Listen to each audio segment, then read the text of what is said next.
ಟೈಮಿನಲ್ಲಿ ತಮಗೆಲ್ಲ ಗೊತ್ತೇ ಇದ್ದಂಗೆ 2014 ಕೇಂದ್ರದಲ್ಲಿ ಬಿಜೆಪಿ ಸರ್ಕಾರ ಬಂದಾದ್ಮೇಲೆ ನಮ್ಮ ರಾಜ್ಯದವರೇ ಒಬ್ರು ಕೇಂದ್ರದಲ್ಲಿ ಮಂತ್ರಿ ಆಗಿದ್ರು ಅನಂತ್ ಕುಮಾರ್ ಹೆಗಡೆ ಅವರಂತ. ಅವ್ರು ಏನಂದ್ರು, ನಾವು ಬಿಜೆಪಿ ಸರ್ಕಾರ ಬಂದಿರದೆ ಸಂವಿಧಾನ ತೆಗೆಯಕಂತ. ಇವತ್ತು ಬಾಬಾ ಸಾಹೇಬ್ ಅಂಬೇಡ್ಕರ್ ಸಂವಿಧಾನ ಕೊಟ್ಟಿಲ್ಲ ಅಂದ್ರೆ ನೀವು ಅಲ್ಲಿ ಕೂರಕ್ ಆಗ್ತಾ ಇಲ್ಲ, ನಾನು ಅಲ್ಲಿ ಮಂತ್ರಿಯಾಗಿ ನಿಲ್ಲಕ್ ಸಾಧ್ಯ ಆಗ್ತಾ ಇಲ್ಲ. ಬದುಕ್ತಾ ಇರೋದು ಹಾಗಾಗಿ ನಮ್ ಕರ್ತವ್ಯ ಆಗ್ತದೆ ಜೋರಾಗಿ ಜೈ ಭೀಮ್ ಹೇಳೋದು. ಜೈ ಭೀಮ್, ಜೈ ಭೀಮ್. ಇವತ್ತು ಬಹಳ ವರ್ಷದಿಂದ ತಮ್ಮ ಕನ್ಸಿತ್ತು, ಅದು ನಾನು ನಮ್ ಚೇರ್ಮನ್ರು ನಮ್ ಕುಸುಮಾ ಅಕ್ಕ ನನ್ನ ತಂಗಿ ಅವ್ರಿಗೆ ಎಲ್ಲಾರು ಅಕ್ಕನೇ ಅಂತ ಹೇಳ್ತಾರೆ. ಅವರು ಬಂದಿದ್ದಾರೆ, ನಮ್ಮ ಸ್ಲಮ್ ಬೋರ್ಡ್ ಕಮಿಷನರ್ ಆದಂತ ನಮ್ಮ ಅಶೋಕ್ ಅವ್ರು ಬಂದಿದ್ದಾರೆ. ನನ್ನ ಆತ್ಮೀಯ ಸ್ನೇಹಿತ ನಿಮ್ಮ ಅಭಿಮಾನಿ ನಮ್ಮ ಗಣೇಶ್ ಅವರು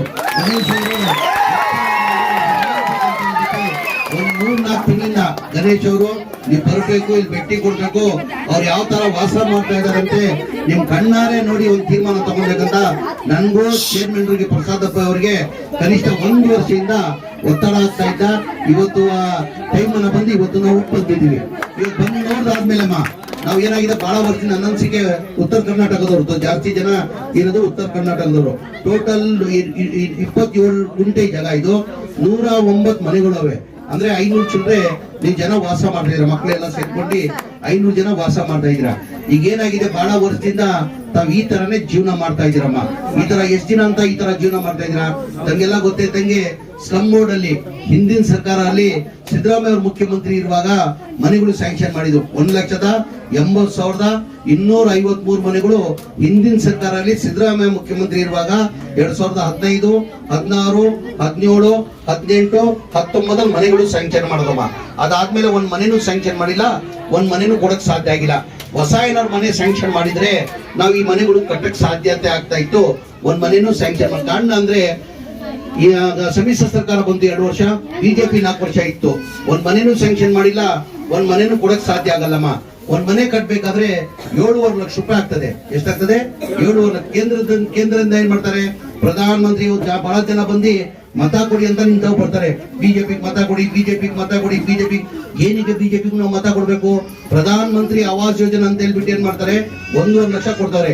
ಈ ಬಡವ್ರ ಮನೆಗೆ ಮನೆ ಕಟ್ಟಕ್ಕೆ 18% GST ಹಾಕಿ 1,38,000 ರೂಪಾಯಿ ವಾಪಸ್ ತಗೊಳ್ತವ್ರೆ. ಅಂದ್ರೆ ನಾಮಕೆ ವಾಸ್ತೆ ಕೊಡ್ತವ್ರೆ. ನಮ್ ಸರ್ಕಾರ ಬಂದಾದ್ಮೇಲೆ, ನಾನ್ ಮಂತ್ರಿ ಆದ್ಮೇಲೆ, ನನ್ ಗಮನಕ್ಕೆ ಬಂದಾದ್ಮೇಲೆ ಮನೆ ಮುಖ್ಯಮಂತ್ರಿ ಗಮನಕ್ಕೆ ಹೆಂಗೋಪ ತರದಿದ್ದು. ಏನಕ್ಕಂದ್ರೆ ನಾವು 5 ಗ್ಯಾರಂಟಿಯನ್ನು ಘೋಷಣೆ ಮಾಡಿದ್ವಿ. ತಮ್ಗೆಲ್ಲ ಮನೆಗೆ 2,000 ರೂಪಾಯಿ ಬರ್ತಾ ಇರ್ಬೋದು. ಬರ್ತಾ ಇದೆಯಲ್ಲಮ್ಮ, ಅಕ್ಕಿ ಬರ್ತಾ ಇದೆ, 10 ಕೆಜಿ ಅಕ್ಕಿ, 200 ಯೂನಿಟ್ ವರೆಗೂ ಕರೆಂಟ್ ಫ್ರೀ ಸಿಗ್ತಾ ಇದ್ದೆ ತಾನೆ. ನಾವ್ ಹೆಣ್ಮಕ್ಳೆಲ್ಲ ಈಗ ಬಿಜಾಪುರ ಎತ್ತ ಕಡೆ ಎಲ್ಲ ಬಸ್ಸಲ್ಲಿ ಫ್ರೀ ತಾನೆ ಅಡ್ಡಾಡ್ತಾ ಇರೋದು. ದುಡ್ಡು ಕೊಡ್ತಾ ಇದ್ರೆ ಏನನ್ನ ಯಾರು ಮಾಡಿದ್ದೆಲ್ಲ? ಯಾರು ಮಾಡಿದ್ದು? ಕಾಂಗ್ರೆಸ್ ಸರ್ಕಾರ. ನಾವು ಚುನಾವಣೆ ಟೈಮಲ್ಲಿ 5 ಗ್ಯಾರಂಟಿಯನ್ನ ಘೋಷಣೆ ಮಾಡಿದೀವಮ್ಮ. ಈ ಮನೆಗಳು ಕೊಡ್ತೀವಿ ಅಂತ ಘೋಷಣೆ ಮಾಡಿಲ್ಲ. ನಮ್ ಸರ್ಕಾರ ಬಂದು 1 ತಿಂಗಳಲ್ಲಿ ವಿರೋಧ ಪಕ್ಷದವ್ರು ಬಿಜೆಪಿ ಅವ್ರು ಏನಂದ್ರು, ಇವ್ರು ಬರೇ ಚುನಾವಣೆ ಟೈಮಲ್ಲಿ ಭಾಷಣ ಮಾಡಿದ್ದಾರೆ, ಈ ಗ್ಯಾರಂಟಿಗಳು ಲಾಗು ಮಾಡಕ್ ಸಾಧ್ಯ ಆಗಲ್ಲ, ಈ ಗ್ಯಾರಂಟಿಗಳು ಲಾಗು ಆಗ್ಬೇಕಾದ್ರೆ ಕನಿಷ್ಠ 55-60 ಕೋಟಿ ಆಗ್ತದೆ, ಇದು ಲಾಗು ಮಾಡಕ್ ಸಾಧ್ಯ ಆಗಲ್ಲ ಅಂದ್ರು. ನಮ್ ಸರ್ಕಾರ ಬಂದು 1 ತಿಂಗಳಲ್ಲಿ ಮನೆ ಸಿದ್ದರಾಮಯ್ಯ ಅವರು ಮುಖ್ಯಮಂತ್ರಿಯಾಗಿ ಉಪಮುಖ್ಯಮಂತ್ರಿ DK ಶಿವಕುಮಾರ್ ಅವರು ತೀರ್ಮಾನ ತಗೊಂಡು 1 ತಿಂಗಳಲ್ಲಿ ಈ 5 ಗ್ಯಾರಂಟಿನ ಜಾರಿ ಮಾಡೋದು ತಮ್ಗೆಲ್ಲ ಗೊತ್ತಿರೋದ್ ವಿಚಾರ. ಇದು ನನ್ನ 6ನೇ ಗ್ಯಾರಂಟಿ ಅಂತೀನಿ ನಾನು. ಇದು 6ನೇ ಗ್ಯಾರಂಟಿ ನಾವು ಘೋಷಣೆ ಮಾಡಿಲ್ಲ ಈ ತರ ಮನೆಗಳು ಕೊಡ್ತೀವಿ ಅಂತ. ನನ್ ಗಮನಕ್ಕೆ, ಚೇರ್ಮನ್ ಗಮನಕ್ಕೆ ಬಂದಾದ್ಮೇಲೆ ಪಾಪ ಜನ ಬೀದಿಯಲ್ಲಿದ್ದಾರೆ, ಒಂದ್ ಮನೆನೂ ಕೊಡಕ್ ಸಾಧ್ಯ ಆಗಿಲ್ಲ. ಯಾಕಂದ್ರೆ ಒಂದ್ ಮನೆ ಕಟ್ಬೇಕಾದ್ರೆ 7.5 ಲಕ್ಷ ಆಗ್ತದಮ್ಮ.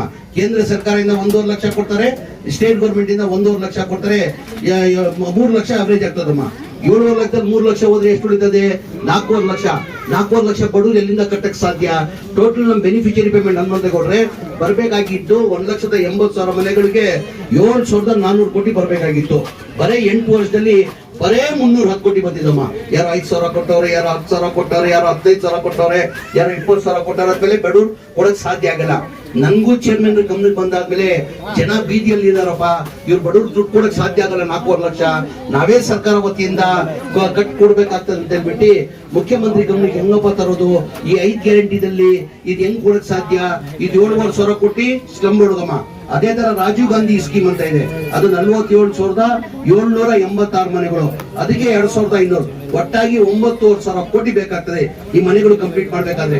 ಧೈರ್ಯ ಮಾಡಿ ಮನೆ ಮುಖ್ಯಮಂತ್ರಿ ಗಮನಕ್ಕೆ, ಉಪಮುಖ್ಯಮಂತ್ರಿಗಳ ಗಮನಕ್ಕೆ, ಡಿ ಕೆ ಶಿವಕುಮಾರ್ ಗಮನಕ್ಕೆ ನಾವು ತಂದ್ವಿ. ಸರ್, ಹಿಂದಿನ ಸರ್ಕಾರದಲ್ಲಿ ನಮ್ದೇ ಸರ್ಕಾರ ಇವಾಗ ಈ ಮನೆಗಳು ಸ್ಯಾಂಕ್ಷನ್ ಆಗಿದ್ದು ಒಂದ್ ಮನೇನು ಕಂಪ್ಲೀಟ್ ಮಾಡಿಲ್ಲ, ಒಂದ್ ಮನೇನು ಸ್ಯಾಂಕ್ಷನ್ ಮಾಡಿಲ್ಲ ಸರ್. ಜನ ಬೀದಿಯಲ್ಲಿದ್ದಾರೆ, ಅವ್ರು ದುಡ್ಡು ಕೊಡಕ್ ಸಾಧ್ಯ ಆಗಲ್ಲ. ನಾವೇ ನಮ್ಮ ಸರ್ಕಾರ ವತಿಯಿಂದ ಈ ದುಡ್ಡು ಕೊಟ್ಟು ನಾವು ಮನೆಗಳು ಕಂಪ್ಲೀಟ್ ಮಾಡ್ಬೇಕಾಗ್ತಂತ ಮನೆ ಮುಖ್ಯಮಂತ್ರಿಗೆ, ಉಪಮುಖ್ಯಮಂತ್ರಿ ಗಮನಕ್ಕೆ ತಂದೆ. 2-3 ರಿವ್ಯೂ ಮೀಟಿಂಗ್ ಮಾಡಿ, ಇಲ್ಲ ನೀನ್ ಹೇಳ್ತಾರ ಸತ್ಯ ಕಣೋ, ಬಡವ್ರು ದುಡ್ಡು ಕಟ್ಟಕ್ ಸಾಧ್ಯ ಆಗಲ್ಲ, ಅದ್ ಎಷ್ಟನ ಕಷ್ಟ ಆಗ್ಲಿ, ನಾವು ಸರ್ಕಾರ ವತಿಯಿಂದ ನಾನು ದುಡ್ಡು ಕೊಡ್ತೀನಿ, ನಾನು ಮನೆಗಳು ಕಂಪ್ಲೀಟ್ ಮಾಡಿ ಅಂತ 2024 ಕ್ಯಾಬಿನೆಟ್ ತಂದು ಅಪ್ರೂವ್ ಮಾಡಿ 500 ಕೋಟಿ ಬಿಡುಗಡೆ ಮಾಡಿದಕ್ಕೆ 36,789 ಮನೆಗಳು ಹೋದ ವರ್ಷ ಮನೆಗಳು ಕೊಟ್ವಿ. ಏನಕ್ಕೆ ಬಿಜೆಪಿ ಅವ್ರು ಕೊಡಕ್ ಸಾಧ್ಯ ಆಗಿಲ್ಲ? ಏನಕ್ಕೆ ಜನತಾದಳವ್ರು ಕೊಡಕ್ ಸಾಧ್ಯ ಆಗಿಲ್ಲ? 2 ವರ್ಷ ಮುಖ್ಯಮಂತ್ರಿ ಆಗಿದ್ರು. ಬಿಜೆಪಿ ಅವರು 4 ವರ್ಷ ಮುಖ್ಯಮಂತ್ರಿ ಇದ್ರು. ಬಸವರಾಜ ಬೊಮ್ಮಾಯಿ 2 ವರ್ಷ ಇದ್ರು, ಯಡಿಯೂರಪ್ಪ 2 ವರ್ಷ ಇದ್ರು. ಅವ್ರ ಬಡವ್ರ ಬಗ್ಗೆ ಕಾಳಜಿ ಇಲ್ವಾ? ಈಗ 42,345 ಮನೆಗಳು ನಾವು ರೆಡಿ ಮಾಡಿದೀವಿ.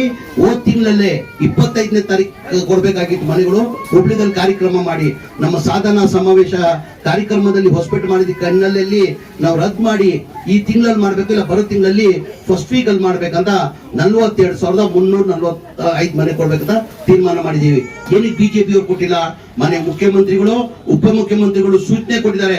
9,500 ಕೋಟಿನೂ ನಾವು ಕೊಡ್ತೀವಿ. ಇದು ಟೋಟಲ್ ಒಟ್ಟಾಗಿ 2,30,000 ಮನೆ 1 ವರ್ಷದಲ್ಲಿ 26 ಮಾರ್ಚ್ ಅಲ್ಲಿ ಎಲ್ಲಾ ಮನೆ ಕಂಪ್ಲೀಟ್ ಮಾಡ್ಬೇಕಂತ ಸೂಚನೆ ಕೊಟ್ಟಾರೆ. ಅಂತ ನಾವು ಬಡವರಿಗೆ ಮನೆಗಳು ಕೊಡ್ಬಾರ್ದು. ಅದ್ರ ಜೊತೆಯಲ್ಲಿ ಈ ಕ್ಯಾಬಿನೆಟ್ ಅಲ್ಲಿ ನಾವು ನೋಡಿರ್ಬೋದು, ಈ ಕ್ಯಾಬಿನೆಟ್ ಅಲ್ಲಿ ಅನೌನ್ಸ್ ಆಗಿದೆ, ನಮ್ಮ ಮುಖಂಡರುಗಳು ಗೊತ್ತಾಗ್ತದದು. ಈ ಕ್ಯಾಬಿನೆಟ್ ಅಲ್ಲಿ PPP ಮಾಡೆಲ್ ಮಾಡಿ ಅಂತ ಕ್ಯಾಬಿನೆಟ್ ಬಜೆಟ್ ಅಲ್ಲಿ ಈ ಬಾರಿ ಘೋಷಣೆ ಮಾಡಿದ್ದಾರೆ. PPP ಮಾಡೆಲ್ ಹೆಂಗಮ್ಮ? ಎಲ್ಲಾದರ ಟೋಟಲ್ ಒಟ್ಟಾಗಿ ನಮ್ಮಲ್ಲಿ ಸ್ಲಮ್ ಇರೋದು 3,000, ಇಡೀ ರಾಜ್ಯದಲ್ಲಿ ಸ್ಲಮ್ ಇದೆಮ್ಮ. 3,000 ಸ್ಲಮ್ ಇದೆ. ಎಲ್ಲಾ ತರ 50% ಈ ತರನೇ ಎಲ್ಲಾ ಕಡೆ ಜೀವನ ಮಾಡೋದು. ಆ ಟೈಮಲ್ಲಿ ತಾವು ಬಂದು ಏನೋ ಜಾಗ ಖಾಲಿ ಇತ್ತಂತ ಗುಡ್ಸ್ಲು ಹಾಕೊಂಡು ಏನೋ ಒಂದು ಜೀವನ ಮಾಡ್ಕೊಂಡು ಈ ಆತರ ತಾವು ಬಂದ್ಬಿಟ್ಟಿದ್ದೀರಾ. ಎಷ್ಟು ದಿನ ಅಂದ ಇದೇ ತರ ಜೀವನ ಮಾಡ್ತೀರಾ? ಈಗ PPP ಮಾಡೆಲ್ ಅಂದ್ರೆ ಏನಾಗಿದೆ, ಸರ್ಕಾರದ ಏನು ದುಡ್ಡಿಲ್ಲಮ್ಮ. ಅದಕ್ಕಂತಾನೆ ಒಂದು ಬಿಲ್ಡರ್ ಬರ್ತಾರೆ, ಅವ್ರೇನ್ ಮಾಡ್ತಾರೆ, ಬಂದು ಜೈನ್ ವೆಂಚರ್ ಅಲ್ಲಿ ತಗೊಂಡು ಈಗ ತಾವೇನಿದ್ದೀರಾ 109 ಮನೆಗಳಿದೆ. 109 ಮನೆಗಳು ಯಾವ ಬರ್ತಾರೆ ತೋರ್ಸಬಹುದು, ವಾಟ್ಸಪ್ ತೋರ್ಸಬಹುದು. ಒಂದು ಮನೆ ಎಷ್ಟು ಜನ 109 ಜನ ಇದ್ರಲ್ಲ, ಅವ್ರಿಗೂ ಮನೆಗಳು ಕಟ್ಕೊಳ್ತೀವಿ. ಟೆಂಪ್ರವರಿ ಏನ್ ಮಾಡ್ತೀವಿ, ನೀವು ಒಪ್ಪಿಗೆ ಕೊಟ್ರೆ ನಾವೇ ಶಿಫ್ಟ್ ಮಾಡ್ತೀವಿ. ಅದಕ್ಕಿಂತ ಮುಂಚೆ ನಾವು ಬರ್ತೀವಿ, ಬಿಲ್ಡರ್ ಕರ್ಕೊಂಡ್ ಬರ್ತೀನಿ, ನಾನು ಬರ್ತೀನಿ, ಚೇರ್ಮನ್ ಬರ್ತಾರೆ, ಕುಸ್ಮಕ್ಕಾನು ಬರ್ತಾರೆ, ಹನುಮಂತಗೌಡರು ಬರ್ತಾರೆ, ಅಣ್ಣನು ಬರ್ತಾನೆ, ಎಲ್ಲ ಕೂತ್ಕೊಂಡು ನಿಂಗೆ ಡಿಸ್ಪ್ಲೇ ಮಾಡ್ತೀವಿ. ನಾವು ಯಾವ ತರ ಮನೆಗಳು ಬರ್ತದೆ, ಹೆಂಗಾಗ್ತದೆ, ಯಾವ ಕೊಡ್ತೀವಿ, ಏನ್ ಆಗ್ತೀವಿ ಅಂತ ಟೆಂಪ್ರರಿ ತಾವು ಒಪ್ಪಿಗೆ ಕೊಟ್ರೆ ತಾವು ಶಿಫ್ಟ್ ಮಾಡ್ಬಿಟ್ಟು ಆ ಮನೆಗಳು ಕಟ್ತೀವಿ. ತೋರ್ಸೋದು ಮನೆಗಳು ಈ ತರ ಮನೆಗಳು ನೋಡಿದಿರಾ? ನೋಡಿ, ಈ ತರ ಜೀವನ ಬೇಕಾ? ಈ ತರ ಜೀವನ ಬೇಕು ನಿಮ್ಗೆ? ಈ ತರ ಜೀವನ ಬೇಕಾ? ಅಮ್ಮ ನೋಡಮ್ಮ, ನಿಮ್ಗೆ ಈ ತರ ಜೀವನ ಬೇಕಾ? ಆ ತರ ಜೀವನ ಬೇಕಾ? ಈ ತರ ಜೀವನ ಬೇಕಾನೆ. ನಾವ್ ಹೇಳ್ದಂಗೆ ನಾವು ಬರ್ತೀವಿ. ಬಿಲ್ಡರ್ ನೀವು ಎಸ್ ಅಂತ ಒಪ್ಪಿಗೆ ಕೊಟ್ರೆ ನಾವು ಬಿಲ್ಡರ್ ಜೊತೆ ಮೀಟಿಂಗ್ ಮಾಡಿ ಇನ್ನೊಂದ್ಸತಿ ನಿಮ್ತಾವ್ ಬಂದು ನಿಮ್ ಒಪ್ಪಿಗೆ ತಗೊಂಡು ಆ ಕೆಲ್ಸನ ಮುಂದುವರ್ಸ್ತೀವಮ್ಮ. ನೀವ್ ಯಾವ ನಿಮ್ ಒಪ್ಪಿಗೆ ಇದೆಯಾ ಇದು ಮಾಡಕ್ಕೆ? ಒಪ್ಪಿಗೆ ಇದೆಯಮ್ಮ? ಎಲ್ಲರೂ ಆ ಮಧ್ಯದಲ್ಲಿ ನಾವೇನ್ ಮಾಡ್ತೀವಿ, ಟೆಂಪ್ರರಿ ಶಿಫ್ಟ್ ಮಾಡ್ತೀವಮ್ಮ. ತಮ್ಗೆಲ್ಲ ಶಿಫ್ಟ್ ಮಾಡ್ತೀವಿ, ಹಂಗೆ ನಿಮ್ಗೆ ಇದು ಮಾಡಲ್ಲ.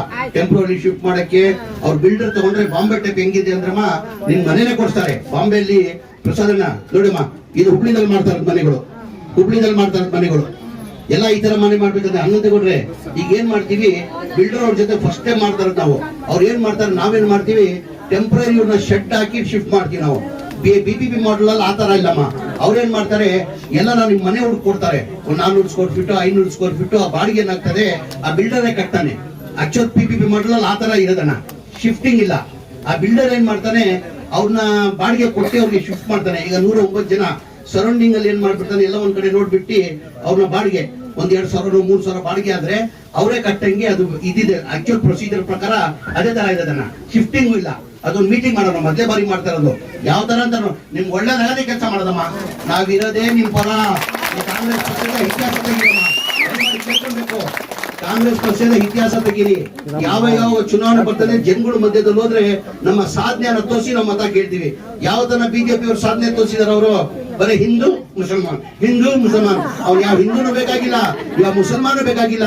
ಅವ್ರು ಬೇಕಾಗಿರೋದು ಕುರ್ಚಿ ಅಧಿಕಾರಮ್ಮ. ದಯಮಾಡಿ ಇದೆಲ್ಲ ಅರ್ಥ ಮಾಡ್ಬೇಕು.